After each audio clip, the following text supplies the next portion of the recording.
świecie ciągle jeszcze jest tyle bólu i łez.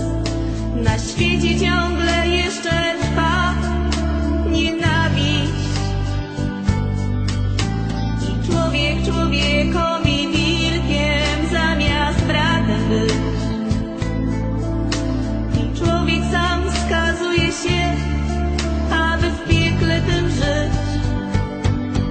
A ty ciesz się, ciesz, życie garściami bierz, bo on tak chce, po to tu posłał dziś ciebie i mnie, aby radość nieść ludziom każdego dnia, wdzięcznym sercem śpiewać mu, bo nowe życie nam dał.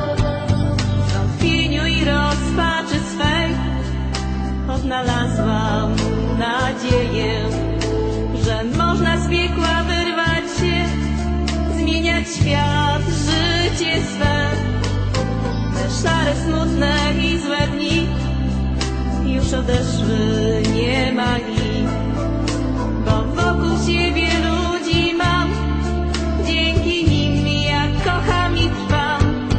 A ty ciesz się, ciesz, życie garściami bierz, bo on tak chce, po to tu posłał dziś ciebie i mnie, aby radość nieść ludziom każdego dnia, wdzięcznym sercem śpiewać mu, bo nowe życie nam dał.